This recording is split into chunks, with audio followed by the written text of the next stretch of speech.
Welcome back to my channel நண்பா. நம்ம இன்னைக்கு பேர்லெஸ் மார்ஷல் ஸ்பிரிட் அனிமோட 41வது எபிசோட பத்தி பார்க்க போறோம். எபிசோடோடைய ஸ்டார்டிங்ல ஃபேங் எதையோ சாப்பிட்றான். அவனை சுத்தி ரெட் கலர்ல பவர் வந்துகிட்டே இருக்கு. அவன் கத்துற சவுண்டுல அங்க இருந்த பறவை எல்லாம் பயந்துகிட்டு பறந்து போகுது. அவங்க 3 பேர் ஓடிக்கிட்டு இருக்காங்க. ஃபேங் நீ உயிரோட வந்துருன்னு சொல்லிக்கிட்டே ஓடுறா. சீனை கட் பண்ண திருப்பி ஃபேங்க காட்டுறாங்க. நீ அந்த பில்ஸை சாப்பிட்டா மட்டும் என்ன தோக்கடிச்சிடலான்னு நினைக்கிறியாடான்னு சொல்லிட்டு வந்து அவனுடைய பவரை அனுப்புறான். அது போய் பட்டு வெடி இது பார்த்தா அந்த இடத்துல ஃபேங்க காணோம். எங்கடான்னு பார்த்தா டக்குன்னு வந்து பின்னாடி நின்னுட்டு இந்த பில்ஸ் மூலியமா 9th லெவலோட பீக்குக்கே போக முடியுமா, இது எனக்கு போதும்னு ஃபேங் சொல்லிக்கிட்டு இருக்கான். முட்டாள், அந்த பில்ஸோட பவர் முடிஞ்சிருச்சுன்னா உன்னோட பவர் குறைஞ்சிடும்டான்னு ஜான்சாங் சொல்றாரு. நான் டிவைன் கேட் ரிலிமோடைய உச்சத்துக்கு போலனாலும் பரவாயில்ல, இப்போதைக்கு நான் சாவாம இருப்பேன்டான்னு ஃபேங் சொல்றான். ரவோட்டு பவர் வச்சுக்கிட்டு என்னடா ஓவரா பேசுறேன்னு சொல்லிட்டு அவனுடைய ஃபிஸ்ட் பவர் அனுப்புறான். ஃபேங் அவனுடைய ஷீல்டை வர வச்சு தடுத்துக்கிட்டு இருக்கான்.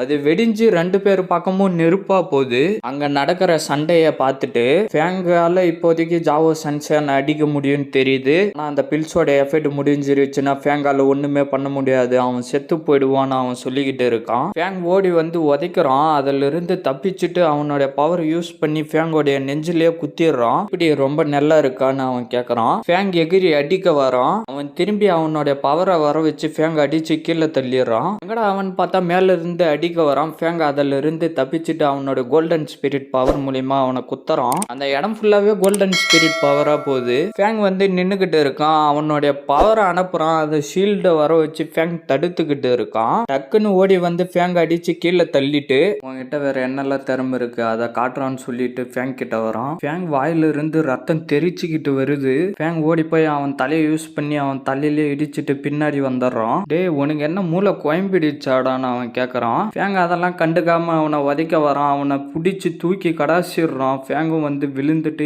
ஏஞ்சி உக்காந்து பவரை சேர்த்து அனுப்புறான். அவனை தள்ளிக்கிட்டே வருது. அவன் டிவைன் கேட் ரிலிமோடைய 9th லெவலோடைய உச்சத்துல இருக்கிறான். இருந்தாலும் ஃபேங் அவனுக்கு எதிராக சண்டை போட விரும்புறான். ஃபேங்கால ரொம்ப நேரத்துக்கு இந்த மாதிரியா தாக்கு பிடிக்க முடியாது. ஃபேங் தான் ஜாவோ சான்சாங்க தோக்கடிப்பான்னு இருக்கிற ஒரே நம்பிக்கை. அந்த பில்ஸ் பவர் குறையத்துக்கு முன்னாடி அதை அவன் செஞ்சாகணும்னு தலைவர் சொல்லிக்கிட்டு இருக்கிறாரு. ஃபேங் வாயில இருந்து ரத்தமா வருது. அவனுடைய கத்தியை வர வச்சுட்டு முடியாம கீழே குனிஞ்சிக்கிறான். ஃபேங் அந்த பில்ஸ் மூலியமா உனக்கு வந்துகிட்டு இருந்த பவர் குறைஞ்சிடுச்சு போலன்னு சொல்லிட்டு ஓடி வரான். ஃபேங் கத்தி வச்சு அவன் குத்த வரத்தை தடுக்க ட்ரை பண்ணி போய் கீழே விழுந்துடுறான். அவளை என்கிட்ட இருந்து காப்பாற்றணும்னு நினைச்சிடலன்னு சொல்லிட்டு நடந்து வந்து ஃபேங்க தலையில தூக்கிட்டு, ஃபேங் நீ இப்ப எவ்வளவு பரிதாபமா இருக்கிற பாரு, அந்த பில்ஸை நீ சாப்பிட்டதால கூடிய சீக்கிரத்துல நீ செத்து கூட போறதுக்கு வாய்ப்பு இருக்குதான்னு சொல்லிட்டு அடிக்கிறான். ஃபேங் பறந்து வந்து விழுந்துடுறான். ஃபேங்கோடைய வயிற்றுக்குள்ளார இருந்து அந்த கிண்ணம் வெளியில வந்து மறைஞ்சு போயிடுது.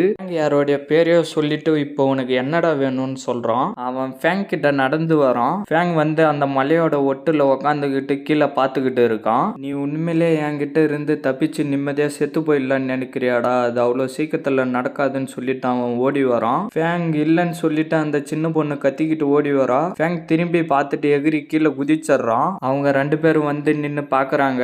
அந்த சின்ன பொண்ணு ஃபேங்னு ஃபீல் பண்றா.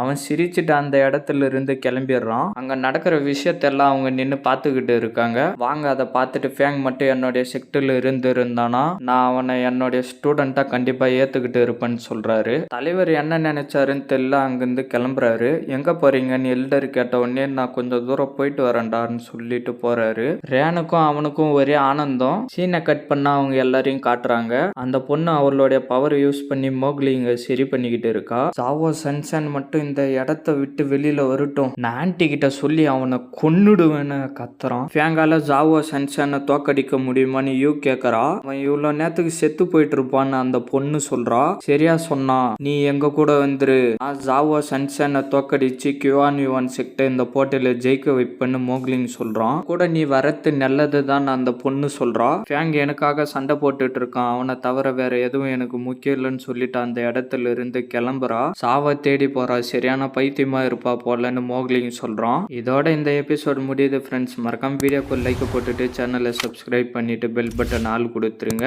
இந்த மாதிரி அனி பார்க்குற ஃப்ரெண்ட்ஸுக்கும் வீடியோவை ஷேர் பண்றீங்க. நான் உங்களை அடுத்த எபிசோட்ல மீட் பண்றேன். See you guys.